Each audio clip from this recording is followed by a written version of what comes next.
Hey guys, happy Monday. So a few responses to things. First, Burke, that the trailer looks sweet, and we should definitely go there sometime. Albert, Rocket Power, I hate to tell you, always sucked.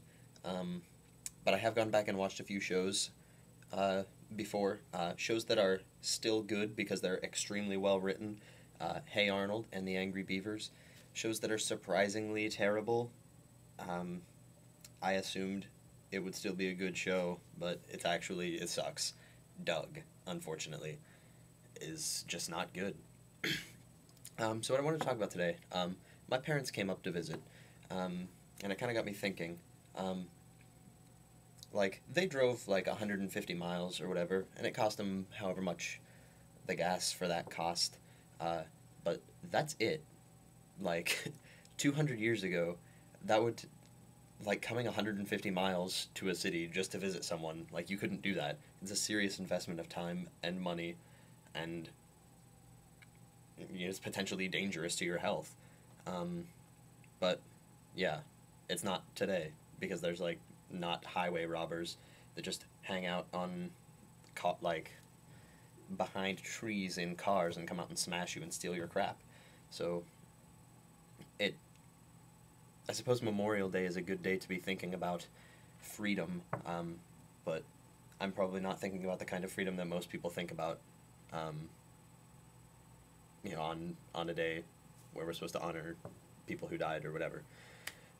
But so we're like the most free society in history. Not really politically or economically necessarily, depending on your views on whether giant corporations own and rule everything, but uh, decision making wise, we are easily the most free country in the world today, and probably the most free country ever.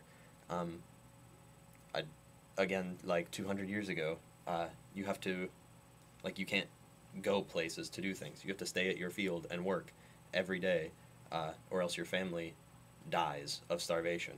Um, you have to stay with your wife so that she can bear you children, so that you have people to work your fields, so that they don't die of starvation. Your job, you do what you have to do. You marry who your parents decide you marry. You eat what there is to eat. You don't get to make any choices about anything. Today, we can make every choice there is in the world, uh, and we almost never have to actually make a commitment about things. We can get, do I want to eat Chinese food tonight or Mexican food tonight? Oh wait, I can eat both if I want, because I have that choice. Um, but you can get there and then decide, I don't actually want that, and then leave. Um, I think the only things I could think of that you actually do have to kind of make a commitment with are like your, like, well, not even your job, just like housing. Like if you have a mortgage, you you kind of have to stay around to pay that. But that's pretty much it. Like none of our choices, not not none, but almost none of our choices are about survival. They're about vanity. They don't matter. We have such a ridiculous amount of freedom, and we don't realize it. There are people elsewhere in the world today who still they don't have any choices. They do have to stay and work their fields, or their families will die. Um, so I don't know. That's that's the fulfillment of the American dream, I suppose, that we can do whatever we want while other people starve elsewhere. Uh, and I'm not entirely sure that's fair, but regardless, that's the way things are.